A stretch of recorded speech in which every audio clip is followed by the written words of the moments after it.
அனைவருக்கும் வணக்கம். இது உங்கள் ஹர்ஷாஸ் வேர்ல்ட். இன்றைக்கி நம்ம இந்த பதிவில் என்ன பார்க்க போகிறோம்னா, தமிழ் புத்தாண்டு 2026 சிறப்பாக முறைப்படி எப்படி நம்ம சித்திரைக்கனி காணுதல் அப்படின்னு இந்த பதிவில் நம்ம முழுமையாக பார்க்கலாம். இப்போ வாங்க நம்ம பதிவுக்குள்ளே போகலாம். முதல்ல இந்த மாதிரி ஒரு பெரிய தாம்பூலம் எடுத்துக்கோங்க. அந்த தாம்பூலத்தில் ஒரு சுத்தமான துணியை விரிக்கலாம். அந்த துணி எப்படி வேணா இருக்கலாம். உங்ககிட்ட ஒரு வேளை ஜாக்கெட் பெட் இருக்குன்னா அதை விரிச்சுக்கோங்க. நான் வந்து ஜாக்கெட் பெட் தான் விரிச்சிருக்கிறேன். இப்போ இந்த ஜாக்கெட் பெட்டில் நம்ம முதல்ல வைக்க போகிற பொருள் என்னென்னா, அன்னபூர்ணி அம்மா சிலையை நான் வச்சுருக்கேன். உங்கள்கிட்ட மகாலட்சுமி சிலை இருந்தாலும் வைக்கலாம். மகாலட்சுமி அம்மாவுக்கு பிடிச்ச மல்லிகை பூவை இப்போ நம்ம வைக்க போகிறோம்.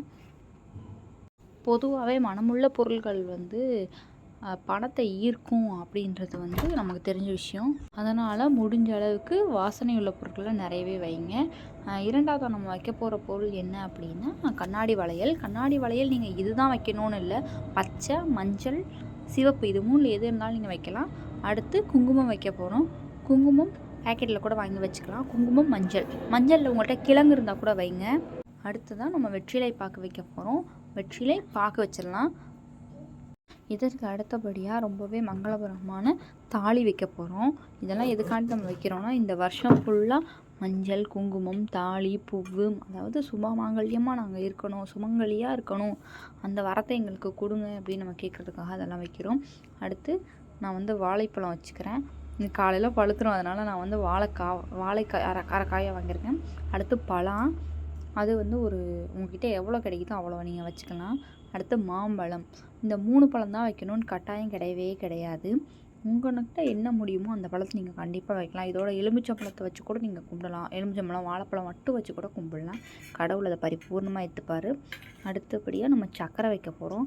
சர்க்கரை ஏன் வைக்க போகிறோன்னா, சர்க்கரை இந்த மாதிரி, அதாவது இந்த வருஷம் ஃபுல்லாக அன்னபூர்ணியமாக வந்து நமக்கு உணவு பஞ்சம் எதுவும் இல்லாமல் நம்மளுக்கு வந்து அருள் புரியணுன்றதுக்காண்டி சர்க்கரை, உப்பு, அரிசி, பருப்பு இதனாலையும் வச்சுருங்க. இப்படி நிறையா எல்லாமே வச்சு கும்பிட்றவங்களுக்கு தான் கடவுள் பரிபூர்ணமாக எல்லாத்தையும் கொடுப்பாருன்றதெல்லாம் கிடையவே கிடையாது. உங்கள்கிட்ட என்ன இருக்கோ அதை வச்சு நீங்கள் வந்து சித்திரைக்கனி காணுதலை காணலாம். அடுத்ததாக தங்கம், வெள்ளி. என்கிட்ட 2 மோதிரம் இருந்தது, தங்கத்துலேயும் வெள்ளிலையும். அந்த 2ஐயும் நான் வச்சுருக்கேன். உங்கள்கிட்ட என்ன இருக்கோ அதை நீங்கள் வைக்கலாம். மூக்குத்தி இருந்தால் கூட அதை வைக்கலாம், அதுவும் தங்கம் தான். வெள்ளியில் எந்த பொருள் இருந்தாலும் அதை கண்டிப்பாக வைங்க. அடுத்தது ஏலக்காய், அது ரொம்ப முக்கியம், வைங்க. பச்சை கற்பூரம் வைங்க. அடுத்ததாக நமக்கு சந்தோஷத்தை அள்ளி கொடுக்கக்கூடிய மயிலிறகு, அதையும் வைங்க. என்கிட்ட புணுகு இருந்தது, நான் வச்சுருக்கேன். உங்கள்கிட்ட இருந்தால் வைங்க, இல்லைனா ஜவ்வாது அந்த மாதிரி இருக்கிறத கூட வச்சுக்கலாம். இதெல்லாம் விட ரொம்பவும் முக்கியமான விஷயம் என்னென்னா, 11 ரூபா குலதெய்வத்துக்கு நீங்கள் வந்து முடிஞ்சு வச்சுக்கணும். அது ரொம்ப முக்கியம், அதுதான் ரொம்ப அவசியமான ஒன்று. அடுத்ததான் உங்கள்கிட்ட என்ன பூ இருக்கோ அந்த பூவை நீங்கள் வைக்கலாம். நான் வந்து பன்னீர் ரோஸ் இருந்தது, அது ரொம்ப மனமாக இருந்ததுனால அதை நான் வச்சுருக்கேன். உங்கள்கிட்ட என்ன பூ இருக்கோ அந்த பூவை நீங்கள் வைங்க. விடியற் காலையில் ஒரு 4 to 6க்குள்ளே இந்த சித்திரைக்கனியை நீங்கள் பார்த்துருங்க. அப்புறமா முக்கியமான விஷயம் என்னென்னா, கண்ணாடி. இதை வந்து நீங்கள் உங்கள் படுக்கை அறையில் வைங்க. தூங்கி எந்திரிச்சுன்னே எதை பார்க்குறீங்களோ அந்த இடத்துக்கு நேராக வைங்க. கண்ணை நீங்கள் முழிக்கும் போதே வந்து அந்த கண்ணாடியில் தான் முழிக்கணும். முழிச்சிட்டு அந்த பொருட்களை ஒரு நிமிஷம் நின்று நிதானமாக பொறுமையாக பாருங்கள். எல்லாத்தையும் வேண்டிக்கோங்க கடவுள்கிட்ட, இந்த வருஷம் இது எல்லாமே எனக்கு வந்து நிறைவாக கொடுங்க அப்படின்னு. இதை நம்ம பார்த்துட்டு தான் அதுக்கப்புறமா போய் குளிச்சுட்டு தான் நம்ம சாமியை வந்து கும்பிடணும். உங்களால் முடிஞ்ச பிரசாதத்தை அன்றைக்கி காலையில் உங்களால் எதுவும் பண்ண முடியல அப்படின்னா கூட ஒரு டம்ளர் பால் வைக்கலாம், அதுவும் பிரசாதம் தான். பாலில் லைட்டாக நாட்டு சக்கரை போட்டு வைங்க. இல்லை நான் வந்து பிரசாதமே பண்ணுறேன் அப்படின்னா நீங்கள் வந்து பொங்கல், உங்களால் என்ன முடியுமோ கேசரி ஏதாவது ஒன்று பண்ணி கடவுளுக்கு படைச்சிட்டு கோவிலுக்கு போயிட்டு வந்துடுங்க.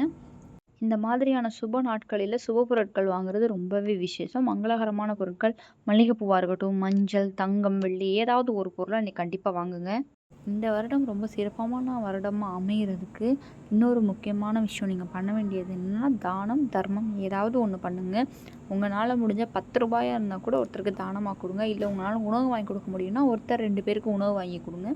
அதுவே மிகப்பெரிய சிறப்பாக இந்த வருஷம் உங்களுக்கு கொடுக்கும். இதை நீங்கள் சிறப்பாக செஞ்சிட்டிங்க அப்படின்னாலே இந்த வருஷம் நீங்கள் சிறப்பாக முறைப்படி சித்திரை கனி காணுதலை பார்த்துட்டிங்கன்னு அர்த்தம். இந்த வருஷம் உங்களுக்கு ரொம்ப சிறப்பாக அமையட்டும். அனைவருக்கும் இனிய சித்திரை திருநாள் நல்வாழ்த்துக்கள். இன்றைக்கி ஒரு நாளாவது உங்களோட வேலை, கஷ்டம், கவலை எல்லாம் ஒதுக்கி வச்சுட்டு உங்கள் குடும்பத்தோட உங்களோட நேரத்தை பயனுள்ளதாக செலவு பண்ணுங்கள். நன்றிகள். இந்த மாதிரி பயனுள்ள தகவல்களுக்கு நம்ம சேனலை சப்ஸ்கிரைப் பண்ணுங்கள். லைக், கமெண்ட், ஷேர் செய்யுங்க.